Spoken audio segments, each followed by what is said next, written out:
Hello friends, welcome back to the Puppy Training Principles podcast, where we help dog owners find solutions to their biggest problems, avoid common training pitfalls, and build the confident, calm family canine companion they've always dreamed of. Today we have Laura from Harriman Hills Doodles with some frequently asked questions from their puppy families. Okay, so the biggest one though that we want to talk about is kennel training. What are maybe your top answers and helps when it comes to kennel training? Lorelai, you are our lovely kennel extraordinaire.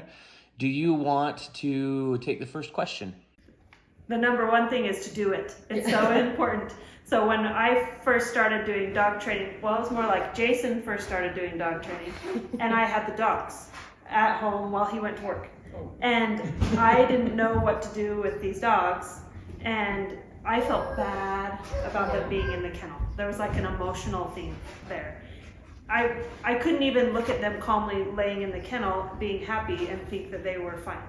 You know, it was like, oh, I should get them out more. I should get them out more and more. And then every time I did, it was chaos because I didn't know what to do with them, right?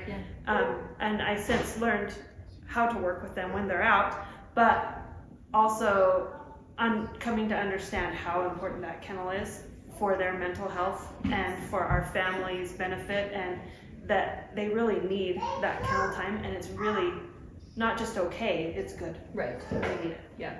We like to say you grant freedom as it's earned. So, I mean, if we go back in time and you think of yourself being little, like you couldn't handle a lot of responsibility, you grow into it. Right. And it's the same with dogs and with puppies. Like if they're not growing into it, then it becomes overwhelming and anxiety inducing. And a lot of times we think, okay, this is what I want, but it's not really what they need. And puppies need a ton of kennel time. They're growing so fast. Yeah. They're in adolescence in just a few months. Yeah. Like their brains are moving, and they need that downtime so that they can just rest and grow and really just calculate and contemplate everything that they're working through, so that they can become great dogs. Yeah. And they get really nippy, they do naughty things when they're too tired and too stimulated.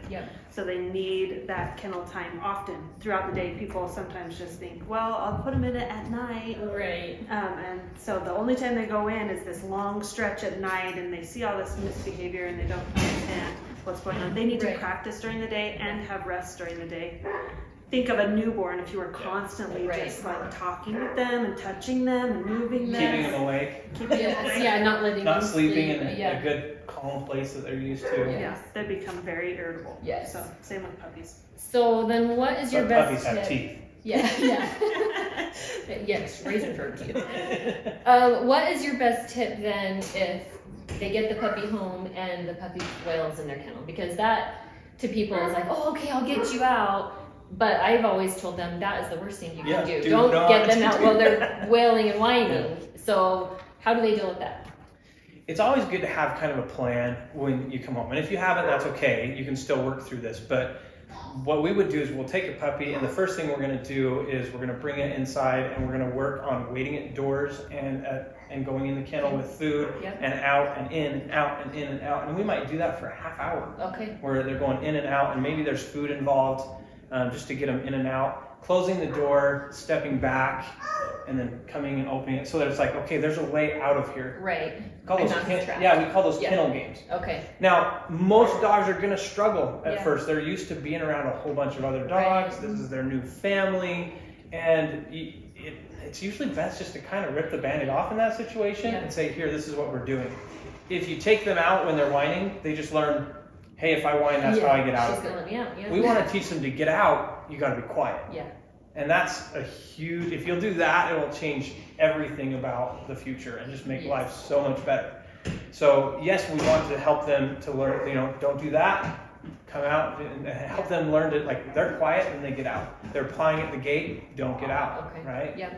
So all those things. And it may take a half hour of whining, and you just put on some headphones and relax. They'll be okay. They're going to be all right in there. Yeah, they're in their kennel. They're safe. Yeah. We often think like they're in distress if they make any sense. Like, I need to fix this, but they need to learn to calm down in there. It is a skill, and if you don't allow them the opportunity to learn, they're just not going to.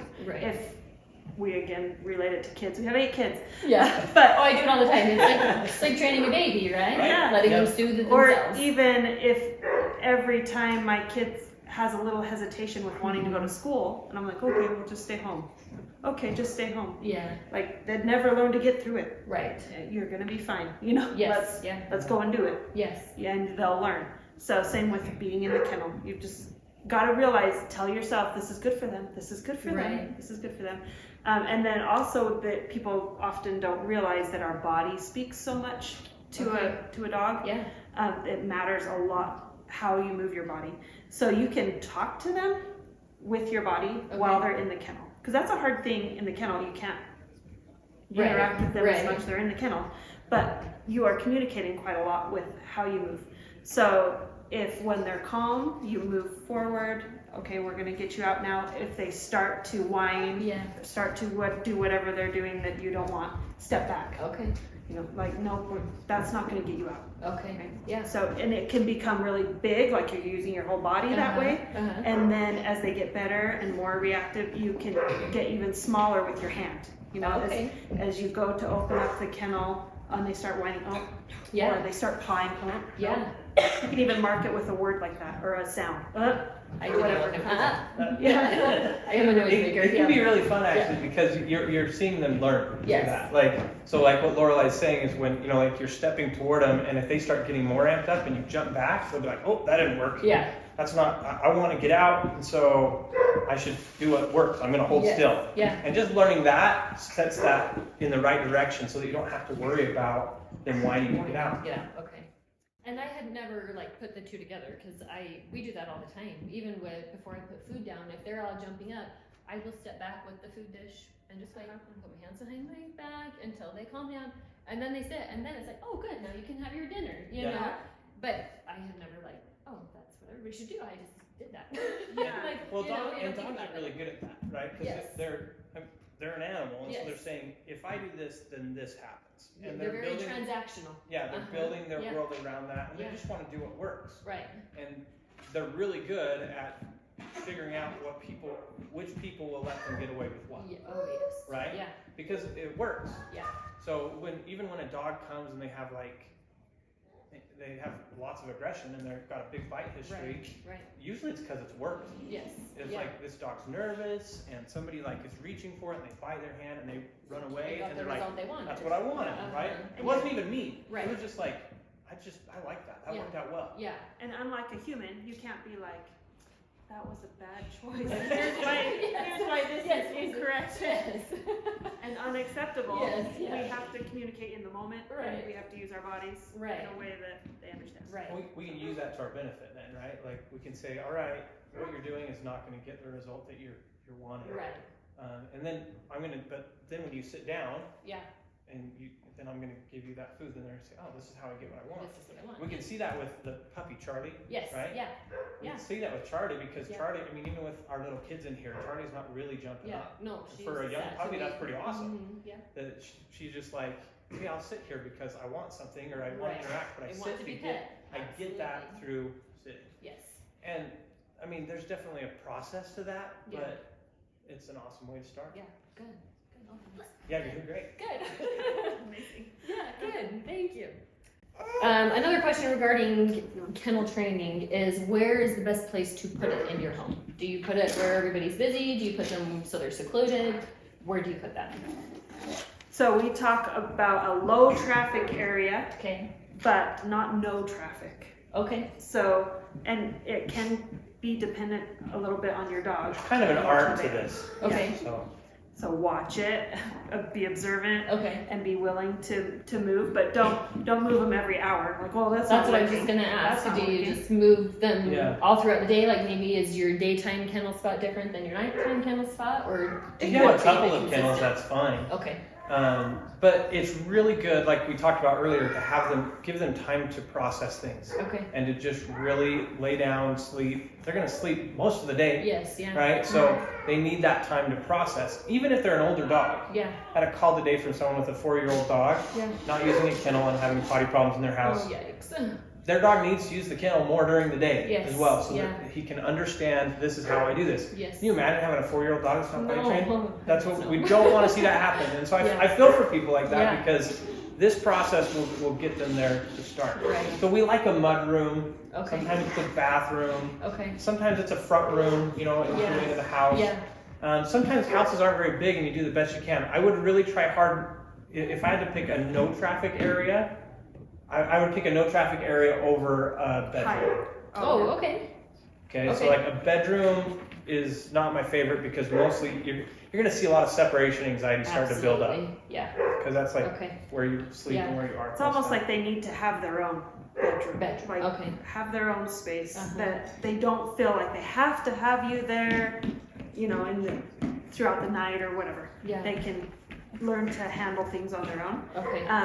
But we talk about it being low traffic because you may notice every time you walk by, they're a little amped up, or Yeah. you know, we want it to be a space where they can calm down. That's great. Another big question is separation anxiety. Yeah. And I do preach that the kennel will help that greatly, and how you respond to your puppy when putting them in the kennel and taking them out of the kennel and coming and going in your home. Yeah. That makes a big difference. Like what? Like when you're leaving, you know, oh, mommy, I'll be right back. It's okay. I'm so sorry. I have to put you in the kennel. You know, Yeah. like it needs to stay very neutral. Yep. Like, good boy, good girl. Put him in the kennel and walk away. Yep. You know, not making it a big deal coming or going. Right. And If you find your voice going up, then it's probably a problem. yes, yeah, Right? yes, Like, oh, you'll be good. You know, Yes. then it's like, that's raising the adrenaline in a dog's world. Right. That's why we do it, because yeah, we get a absolutely. reaction out of Yes, them. yeah, So that's a transactional thing with us, Yes, right? absolutely We see it that, is. hey, that dog's moving and they look happy. Yeah. So, I'm gonna respond this way. Yeah. Yeah. And we always talk about matching they'll match your energy. A puppy truly will Yeah. match your energy. Yep. And so we've talked a lot about that, but I think kind of like Laurel I was talking about, you have that guilt Yeah. when you put them in the kennel, and so how do we break that? It's a human thing. I think Yeah. that so separation anxiety is a human thing, not necessarily a dog thing. Yeah, I mean, definitely a dog is experiencing it. Yes. Right? Yeah. And sometimes the human doesn't want that. In all honesty, I think sometimes we do want it. Yeah. And if that's what we need, Mm-hmm. then I think it's okay to see it as that Okay. and realize that. Okay. But you're not going to have it both ways. Yeah. You're going to have a dog that like has to be attached to you and really close. Okay. And I love people. I think that's okay. Yeah. But it may not be the best option for the dog because of the situations that we put them in. Right. But if we're always going to be there and they're always going to go with us everywhere, then Yeah. it's no big deal. Okay. Right? Yeah. It's not a big deal because it works out fine. Yes. But most of the time, that's not the reality. Right. The reality is we've got to go to the store and they don't let dogs in the grocery store or something like Right. that. Yes. Yeah. Or we need to go on vacation and our dog needs to stay with someone else. Yeah. Any number of things, right? Yeah. Going to the groomer, to the vet.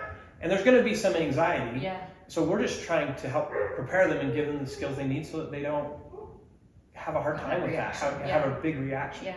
And you can't fix separation anxiety by being there, True. Yes. which is kind of crazy, Yeah. right? Yeah. And with the puppies, that's everything we're talking about, giving them kennel time where they can rest and then just process life, Yeah.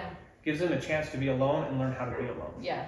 And if they can be alone, they can also be with you. Right. Oh, for sure. But if they can And only be neutral with both you, times. if they can only be with you, then they may not be able to be alone. Yes. And so that's where you're teaching this skill, and it is a skill to help Yeah. them learn, like, I can just be. Yes. I'm happy with myself, I'm happy with my surroundings, I get my boundaries, I understand my world, I can play the game, whatever Right, it is, Right. and not feel like I have to, like, always have this person right next to me to succeed, Yes. Yeah. right? Yeah. Growing up, you may have had, like, a teddy bear or something like that. Yeah.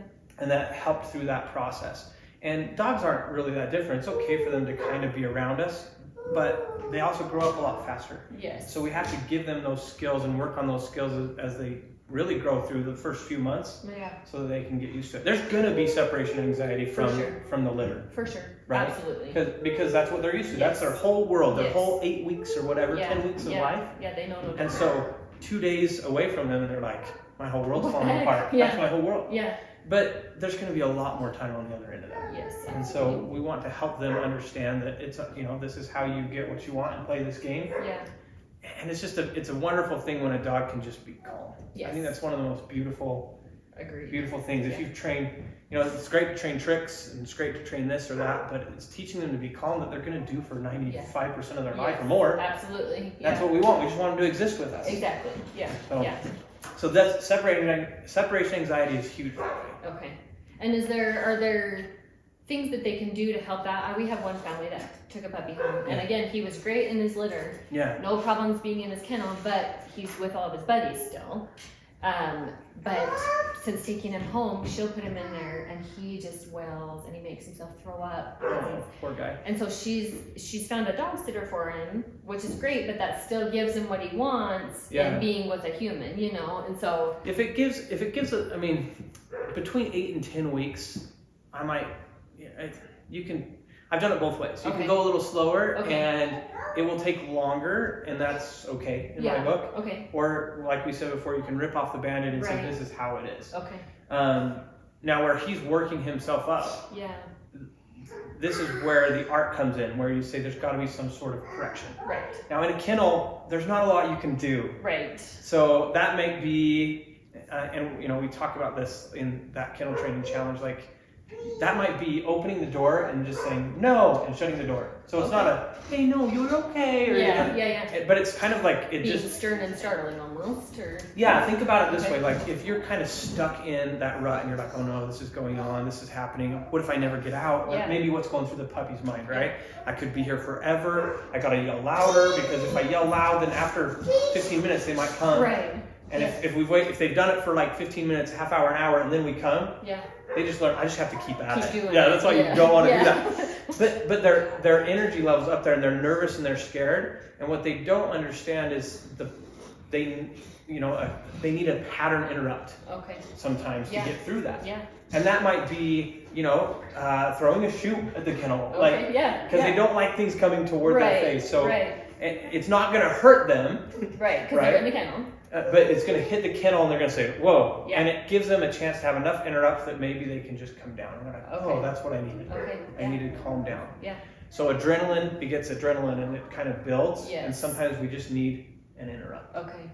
So that's what we're aiming for is a correction. And it might be some, open the door, clap. I would say I'm a clapper, right? Yep. Yeah. It might be open the, I always go in levels. So it might, first I open the door and I'm like, no, and I shut the door and I make it sound really dramatic. Kind of fun to do actually. Yeah. Like you feel like you get a little bit out. I'm gonna stomp my foot a little bit. Right, it helps you too, because there's emotional bandwidth involved here on our side. There is, yeah. And then maybe I'll like, no, and do it again, and then I'll come in and I'll clap, and then come in, walk quickly, briskly toward the kennel, hit the front of it, and walk away. Okay. Yeah. Again, chucking something at the kennel that's not going to break the kennel, but will startle them enough, like a newspaper or a shoe or something like that. Okay. So it's like, what? And it's like, wow. To the puppy, you walked in and they were like, is this it? And you were like, and they're like, oh, and they left. And they're like, what just happened? Yeah. And they have to process that, and then maybe you even wait just 20 seconds and it's quiet, and you come in like nothing happened. Right. Yeah. You're like, hey, buddy. And then you can reward. Let them out and take them out. Yep. Yes. Yeah. So you're aiming for a little bit of quiet time. Yeah. And then you can build on that. So maybe it's 20 seconds at first, and then it's 30, and then a minute. Yeah. And you're just waiting, and I do that. I'm waiting on the other side of the door, just like, don't make a sound, don't whine, come on, and they're good. And then we walk in, we're like, oh, I was quiet, and this is what happened. And we're hoping they get that connection. Okay. And what are your thoughts? Because we tend to cover kennels too with a blanket. Good or bad? It depends on the kennel. Okay. So if it's a wire kennel, I would cover it. Okay. Don't cover the front. Okay. Right? Don't cover it all the way. That's bad for dogs. Okay.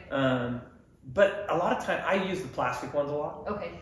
It's more of a den feeling. Yeah, and a lot of times, I think, a dog goes in and they turn and most of the time they turn and face the front. I just laughing because we had a dog a month or so ago that would just turn and face backwards. And you're like, interesting, I've never seen that. Yeah. But most of the time they're going to come in and they're going to turn and face that gate. And that's the only thing in the world they have to worry about. Okay. They don't have to worry about anything coming from the sides or behind them. Yes. And so they can relax. Okay. And if you've ever touched a dog like in the side, a lot of times they jump. Like, what the heck? They didn't realize, they're like, I have a backside. I didn't even know. So they're really reactive a lot of times that way because they're not used to things.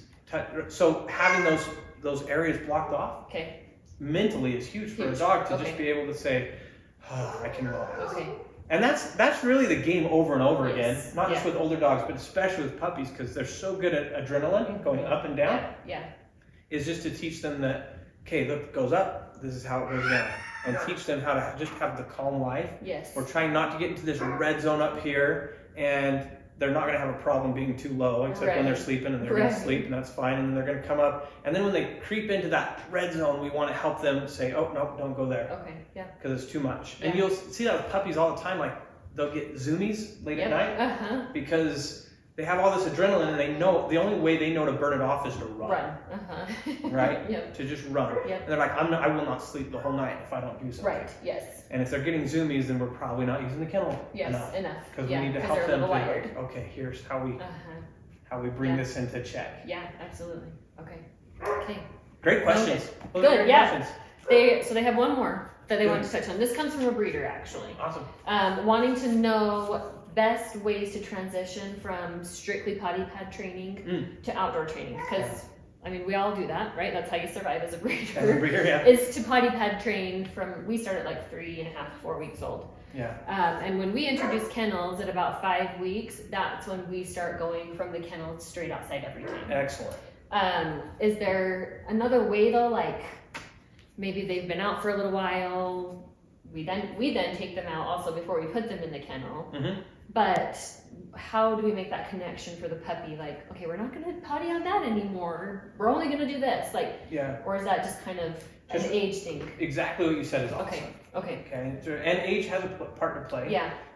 But dogs are really good at choosing a spot to go to the bathroom. Right, yes. And that's what the whole potty pad idea works, right? Yep. Because we're teaching them, say, oh, here's a spot, and it's nice, it soaks it up. Yeah. It doesn't splatter everywhere. Yeah, I can get rid of it real fast. Right, it's good for us, right? But for a dog, I'm saying it's a nice feeling because it's not like bouncing everywhere, and it's like, okay, this is a soft spot. The other problem with it is that carpets are also soft. Yep.